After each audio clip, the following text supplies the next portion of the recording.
Today I am finally keeping good on my word and doing a tutorial for these earrings. I've been promising it for so long, so today that's what I'm going to do.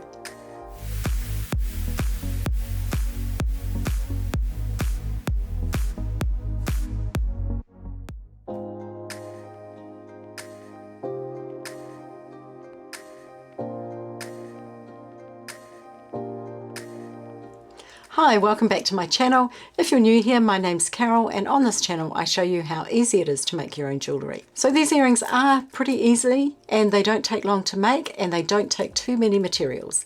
So let's get started. I'll walk you step by step through the process of making them and also talk about everything you'll need. What I have in front of me are all the materials and the tools that you will need to make these earrings. So we're going to start off with these beautiful red beads. Because I didn't, I have a pink pair of these earrings and a purple pair, so now I need a red pair. So these ones are acrylic, they're faceted and they're round and they are 12 millimeters. I've got 6 eye pins, they are 5 centimeters long. I have 6 of these cute little heart charms. I have 2 of these beautiful heart connectors. I have 2 10 millimeter jump rings and 2 ear hooks, and that's all the materials you need. As well, I have a pair of flush cutters, I have a pair of round nose pliers, and I have a pair of chain nose pliers and a pair of flat nose pliers. Now you could use 2 pairs of chain nose pliers if you wanted to. I'm just showing off my new tools, which I have fallen in love with. If you would like to buy these tools, I will leave a link in the description box below, as well as links to all of these wonderful materials that you need to make these. Alright, so let's get started. I'm actually going to take off one of my earrings so that we can lay it down here and see what we're doing. So the first thing I'm going to do is I'm going to make these 3 dangles for the earring. And to do that, I'm going to take one of my eye pins and I'm going to move my tools out of the way, the ones I'm not using for now. So I've got my eye pin, I'm taking my chain nose pliers, and I'm going to grab my eye pin on the side that opens and supporting the rest of it with my fingers, I'm just going to twist so that I open up the eye of my eye pin. Now I'm going to feed on one of my little dangles, my little heart charms, and I'm just going to reverse that process to close it. So that's what I have. Now I'm going to put on one of my beads and I'm going to make a wire wrapped loop. I actually have a tutorial on making wire wrapped loops, so I'll leave that in the description box below and leave a card up the top. It's worth watching because I go into it in more depth than I'm going to today. So what I'm going to do is put my pliers at the top of the bead and I'm going to just bend the wire away from me. And then I'm going to take my round nose pliers and I'm going to, I've turned the wire around and I'm going to tuck my pliers into that bend there. Now I'm going to push the wire away from me again and right around the pliers so that it's pointing back down towards the bead. Now I'm going to just twist my hand around and bring that wire up so that it is facing me. Now my loop is looking a little wonky, so I'm just going to give it a bit of a twist, a bit more of a twist. And I'm going to grab my pliers, and this is a good lesson if you ever have issues with your loop not being quite round. And all I did was pull it so that I have now a nice round loop.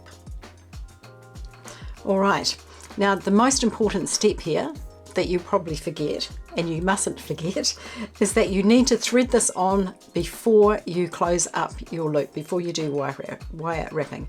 Now my loop is closed, so I'm going to need to open it first. So I take my chain nose pliers and I'm just going to grab the side of that loop and just give it a bit of a push on the angle so that it's no longer closed. Hope you can see that. Now I'm going to thread this one on. I'll put this one in the middle and wiggle it so that it goes up through that loop there. And now I'm going to take my pliers again and squeeze that loop that we opened so that it's closed. Now the only reason I'm having difficulty with this is because I'm trying to show you. Normally I wouldn't have any problems with doing that. Okay, so now I'm going to take my chain nose pliers and I'm going to hang on to the bottom of that loop, just where it crosses, where the wire crosses over. Now I'm going to take my other pair of pliers, and these ones are flat nose, but you could use, as I said, another pair of chain nose pliers, and I'm just going to wrap that wire around the piece of wire coming out of the bead. I'm going nice and slowly because I want it to be reasonably neat, but it doesn't have to be. If you are a person who doesn't mind a messy wrap, that's okay. All right. So that's what I have now, and I have a tail. So I'm going to take my flush cutters, using the flush side. I'm going to go right down into as close as I can and snip that piece of wire off, and I'm going to cover it with my thumb so that it doesn't fly away.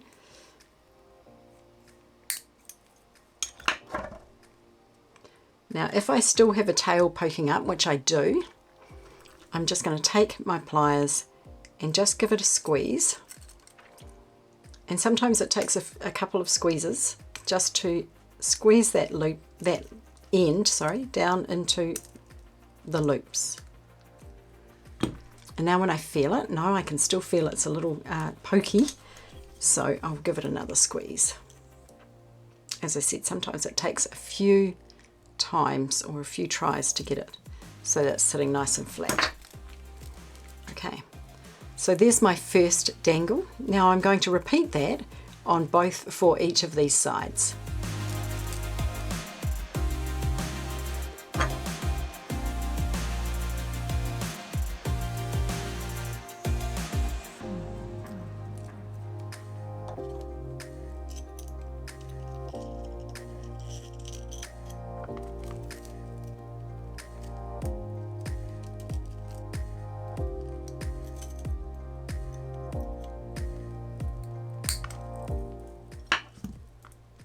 Alright, now I have my 3 beaded dangles attached. All I have to do now is attach the ear wire, and I'm going to do that by using a jump ring as well. So I'm going to take my chain nose pliers and my flat nose pliers.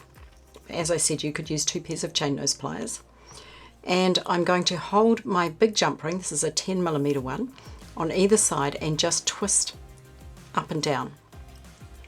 Then I'm going to put on my connector, and I'm going to put on my ear wire, and I'm going to hold my jump ring again and close it just by reversing that process, and just check it.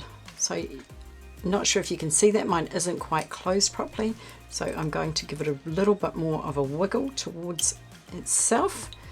There we go, and there is earring number 1. Now I just have to repeat it for number 2. So there you go, there's my red earrings to go with my purple ones and my pink ones. I really hope you enjoyed this tutorial. Leave me a comment in the comment section below. Tell me what you think of these. And also check us out on Facebook and Instagram. And if you really enjoyed the video, it would be really, really cool if you would give me the little thumbs up. Obviously, if you want to see more, it would be wonderful if you would subscribe. I really appreciate you watching today. Thank you so much, and I will see you again soon.